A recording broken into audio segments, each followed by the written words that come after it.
आज ही Doubtnut app download करें। Doubtnut पर होगा अब आपके सभी मैथ्स, केमिस्ट्री, फिजिक्स और बायोलॉजी डाउट्स का सफाया। बस अपने क्वेश्चन की फोटो खींचो, उसे क्रॉप करो और तुरंत वीडियो सोल्यूशन पाओ। Download now. हेलो स्टूडेंट्स, सबसे पहले हम क्वेश्चन की स्टेटमेंट प्रिंट करते हैं। An inclined plane of length 5.6 metre making an angle 45 degree with the horizontal in a placed in uniform electric field E is 100 volt per meter.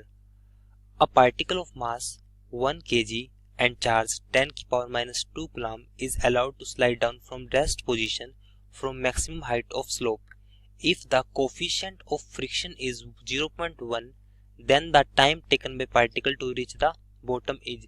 तो सबसे पहले हम इस क्वेश्चन में जो भी हमारे पास गिवन है हम वो लिख लेते हैं। मीन्स हमारे पास क्वेश्चन में गिवन है inclined plane of length 5.6 meter making angle 45 degree with the horizontal is placed in uniform electric field। Means हमारे पास सबसे पहले इलेक्ट्रिक फील्ड गिवन है जिसकी वैल्यू है 100 वोल्ट पर मीटर। जो पार्टिकल है उसका मास हमारे पास गिवन है 1 kg और जो उस पार्टिकल के ऊपर जो चार्ज है वो हमें गिवन है 10 की पावर माइनस का 2 कूलम। तो अब उस पार्टिकल को हमने किसके ऊपर रखा हुआ है, एक इंक्लाइंड प्लेन पर। तो हम इसके लिए एक फिगर ड्रॉ करते हैं, एक इंक्लाइंड प्लेन को ड्रॉ करते हैं। तो सबसे पहले हम इसको इंक्लाइन प्लेन को तो किस हिसाब से ड्रॉ करेंगे। मींस हमारे पास इंक्लाइन प्लेन है, सिंपल इंक्लाइन प्लेन जो हमारे पास 45 डिग्री एंगल पर इंक्लाइन है।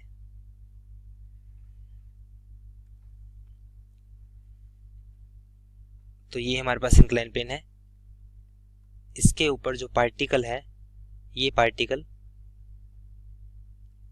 जिसका मास, सबसे पहले हम इसको मास को m सपोज कर लेते हैं। तो अब हम सबसे पहले इसके कंपोनेंट्स को ड्रॉ करते हैं। मींस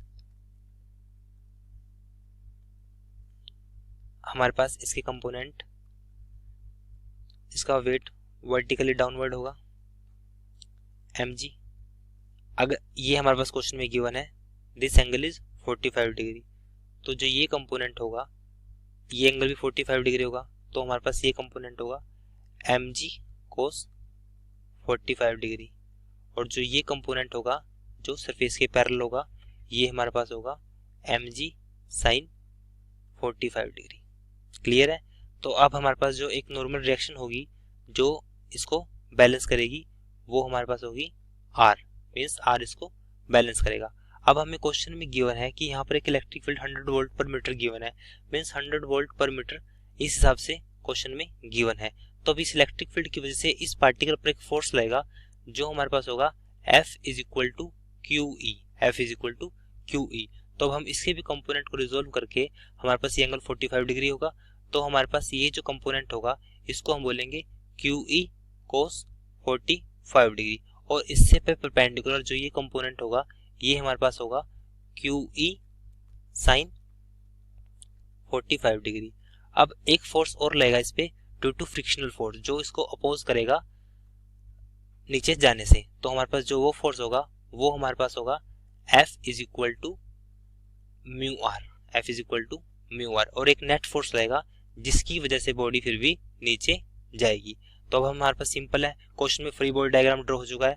तो अब हम इसके सब कंपोनेंट को बैलेंस करते हैं। सबसे पहले हम बात करते हैं एफ नेट की, मींस एफ नेट और आर की। सबसे पहले बात करते हैं आर की। जो नॉर्मल रिएक्शन हमारे पास आर है क्वेश्चन में, मींस जो हमारे पास आर है, जो आर एक नॉर्मल रिएक्शन है जो कंपोनेंट के वर्टिकली अपवर्ड लग रही है। तो आर को जो बैलेंस कर रहे हैं, दो कंपोनेंट बैलेंस कर रहे हैं, कौन कौन से। एक तो हमारे पास है mg cos 45 डिग्री प्लस एक हमारे पास है QE sin 45 डिग्री। अब हमारे पास क्वेश्चन में हर एक की वैल्यू गिवन है। m की वैल्यू 1 गिवन है, g की वैल्यू हमें पता है 9.8 होती है और cos 45 की वैल्यू होती है 1/√2। तो हमारे पास ये आएगा 9.8/√2। सिमिलरली चार्ज की वैल्यू हमारे पास 10 की पावर माइनस 2 है, इलेक्ट्रिक फील्ड हमारे पास 100 है और cos sin 45 की वैल्यू होती है 1/√2। तो इससे ये कैंसिल। तो हमारे पास इसको सोल्व करने के बाद हमारे पास जो आंसर आएगा, मींस नॉर्मल रिएक्शन की जो वैल्यू आएगी वो हमारे पास आएगी 7.65 न्यूटन, क्योंकि नॉर्मल रिएक्शन की यूनिट न्यूटन में होती है। तो हमने इसके वर्टिकल कंपोनेंट को बैलेंस कर लिया। अब हम बात करते हैं इसके हॉरिजॉन्टल कंपोनेंट। हॉरिजॉन्टल कंपोनेंट हमारे पास क्वेश्चन में गिवन है। हॉरिजॉन्टल कंपोनेंट को बैलेंस करने के लिए हमारे पास देखो सबसे पहले जो एफ नेट लग रहा है, हमारे पास जो इस क्वेश्चन में एफ नेट लगा हुआ है ये बैलेंस कर रहा है जो इसके साथ चल रहा है, मीन्स ये जो फोर्स इसके डायरेक्शन में है, means F net is equal to हमारे पास यहाँ पर होगा M G sine 45 degree minus Q E cos 45 degree, क्योंकि ये इससे अपोजिट डायरेक्शन में लग रहा है, Q E cos 45 degree minus F is equal to हमारे पास ये होगा म्यू आर मतलब कोफिशिएंट ऑफ फ्रिक्शन इनटू में आर, जो मतलब हमारे पास ये कौन सा फोर्स है, ये हमारे पास फ्रिक्शनल फोर्स है जो इसको अपोज करेगा नीचे जाने से।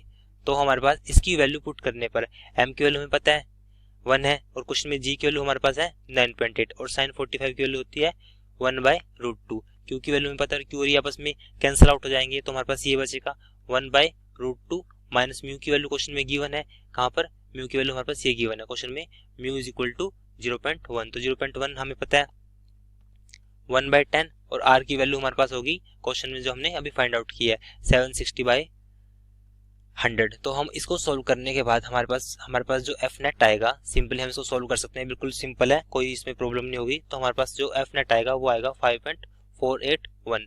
तो अब हमें अकॉर्डिंग टू न्यूटन्स लॉ लगा के हमें निकालना है इसका mass into acceleration is equal to force, means 5.481 newton. तो यहाँ से हमारे पास जो एक्सेलरेशन आएगा वो सेम आएगा, क्योंकि इसमें मास है वो हमारे पास 1 kg है, तो इससे हमारे पास से कोई फर्क नहीं पड़ेगा। तो हमारे पास एक्सेलरेशन आ गया 5.481 मीटर पर सेकंड स्क्वायर। तो अब हमें क्वेश्चन में निकालना है कि इस बॉडी को ऊपर से नीचे जाने में कितना टाइम लेगी, मीन्स हमें टाइम निकालना है। तो टाइम के लिए हम काइनेमेटिक इक्वेशन यूज करनी पड़ेगी, और हमें पता है काइनेमेटिक इक्वेशन क्या होती है हमारे पास, सिंपली काइनेमेटिक इक्वेशन होती है S is equal to ut plus half AT square. Means अब हमें पता है u इज इक्वल टू 0, क्योंकि इनिशियली बॉडी रेस्ट पे है, और एक्सेलरेशन को हम फाइंड आउट कर चुके हैं, माइनस का 5.481 सॉरी प्लस का। तो अब हमारे पास यहाँ से जो s आएगा, s हमारे पास क्या है, लेंथ ऑफ इंक्लाइनेशन, जो क्वेश्चन में सबसे स्टार्टिंग में दी गई है। मीन्स क्वेश्चन में गिवन है a inclined plane of length 5.660 metre, means जो यहाँ से यहाँ तक की जो लेंथ है, मतलब वो जो उसका डिस्टेंस है, डिस्प्लेसमेंट है, वो हमारे पास 5.660 मीटर है।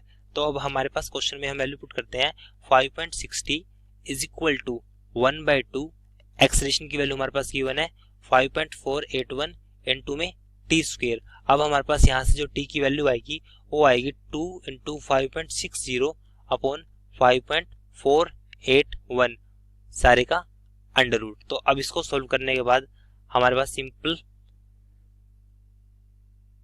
सोल्व करने के बाद जो हमारा टी आएगा वो नियरली हमारे पास जो इसका नियरली आंसर आएगा वो आएगा 1.43 सेकेंड, मीन्स हमारे पास इसका आंसर आएगा बी ऑप्शन।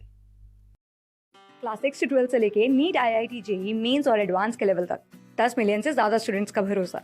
आज ही डाउनलोड करें डाउटनेट ऐप या व्हाट्सएप कीजिए अपने डाउट्स 8400 400 400 पर।